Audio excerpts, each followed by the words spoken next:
kesi kule ICC na ametuma pole zake na tumuombe. Karibu wakili Katwa. Kotoma testa katak tugul inganet ab Jesu alijamgei. Good afternoon.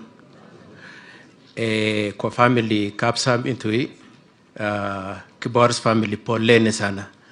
Najua nimekutana na mainly the wives and the sons, probably the grandsons wajaje nimekutana nao.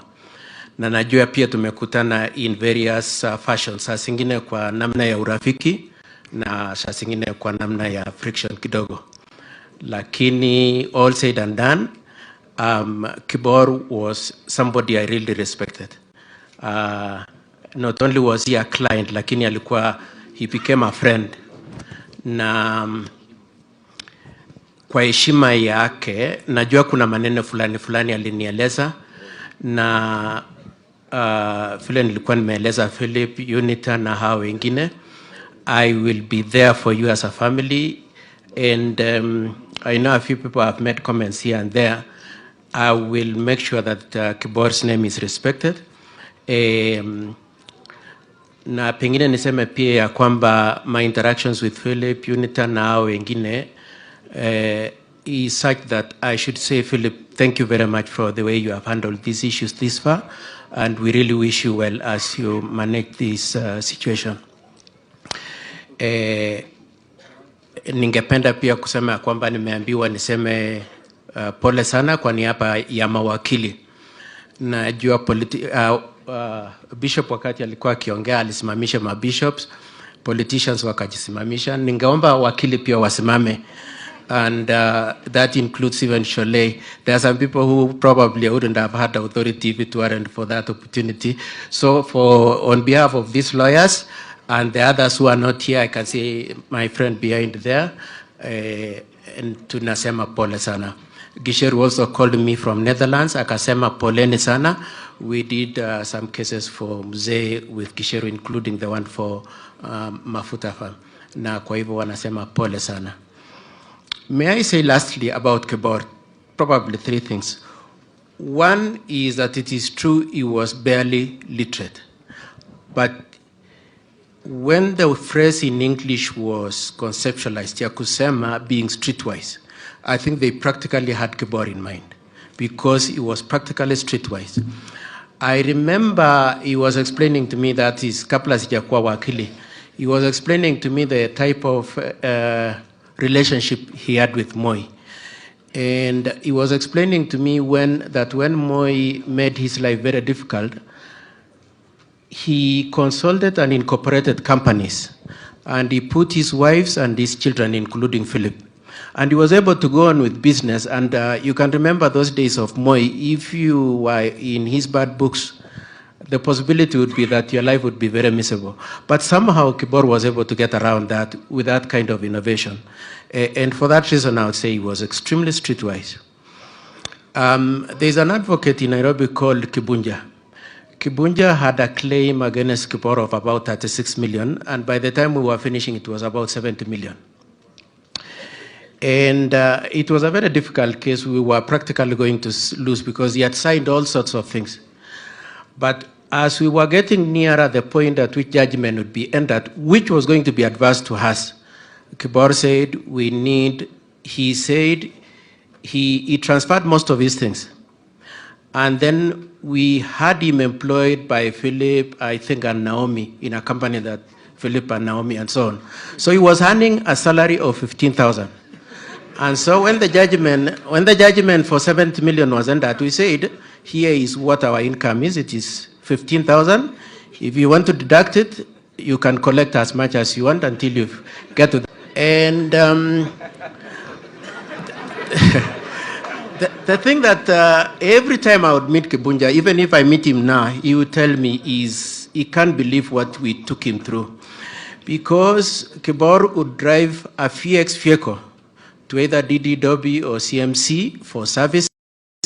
It's a new vehicle. The next day you'd come with a Land Cruiser. He practically was affluent in every sense, but you could not pick anything from him. And he kept saying that we had very innovatively beaten him. And I just want to say that to show just how innovative and imaginative Kibor was, notwithstanding that he was barely literate. And having met most of the family members, I can confirm Aleman Guyaga Moe Philip, they are tough people, both the men and the ladies. And probably the same way you're asking for a street to be named after you, Kibor, I think almost all lawyers in Eldoret have had to deal with Kibor. Mara in a friendly way, Mara adversely, because like me now, I have a couple of bills with him in court. He would come, we negotiate, we agree, he re-engages me, disengages me.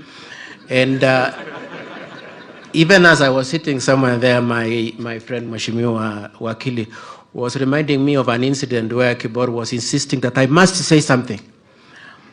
But I couldn't say it because it was scandalous and I couldn't say it. So I kept telling him, it can't come from my mouth. It cannot be me saying that. He kept saying, if I have engaged you, actually he asked me, how much more fees do you want me to pay you for specifically saying that thing? I told him, I just can't. And eventually he told me, okay, tell me how what I want to say can be said. So I told him the only way we can do that then, because I suspect no other lawyer would agree to do what you want to do, to say what you want to say. The only way we can do that is for you yourself to say it. So he asked me, how can we do it? So I told him, what we can do is we walk into court, I prepare for you a notice to act in person, you go file it in the registry yourself because I can't file it. You act for yourself, you say what you want to say, and then we file a notice to re-engage me, but you'd have fended your spleen. And I didn't believe he would do it. But actually, a few minutes after the court session had started, I'm on my feet talking. He walks in with a notice and he gives me. The effect of that notice is practically to sack me when I'm on my feet defending him. And then he said what he had to say, and then shortly thereafter he asked me to continue. But it just reflects just how imaginative he was. And so, in closing, may I say that it was such a privilege to have served with him. And let's say, even as we mourn his death, may we say that we also thank God for the years he gave us with him, the type of a person he was, the type of example. We thank God for the years he gave him. He was clearly a very able fellow. He was very athletic. I have seen in the obituary a certain verse in the Bible that he said to have been his favorite. But I recall a couple of times when I would meet him and we would occasionally go out to say we have a cup of tea. I am a son of a pastor. And I would tell him, let's pray before we take a cup of tea or we take a meal. And he would say, okay, you would find it very perplexing that somebody can have that consistency. Over time, that consistency probably has started ebbing away, but it used to be there. And he used to say that he would like to know the name of somebody in the Bible. And that person, I can see Caleb wants to harass me. There's a verse in the Bible, I think it is John 9:25, where Jesus heals somebody who was blind. And the Pharisees and the scribes and the church leaders came and asked him, are you sure that is the Son of God? And he said, I don't know. He went away. He was called the second time. He was asked, are you sure? And he said, and they told him, the person was healed, you could only have been born blind because your parents were sinners and probably you yourself are a sinner. And he said, my position is this, I do not know whose son he is, but what I know is that he has healed me and I will follow him.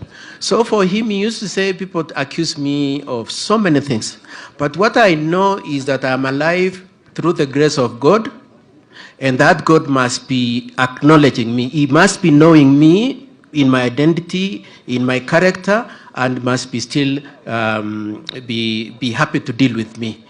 and used to say that is a very his favorite verse. And so he used to ask me to say, please try to get the name of that person, because I want to see if I can adopt his name if eventually I get to be baptized.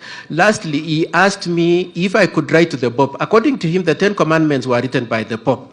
He said, if I could write to the Pope a petition to make poverty the 11th commandment. He used to say, if you have been born able, you are not disabled, you have no challenges, but you still end up in your life being poor, then God should not admit you to heaven.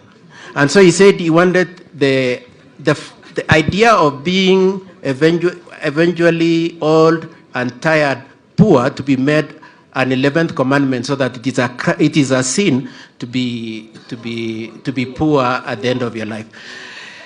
People, you can see what Caleb is doing to me. Thank you so much.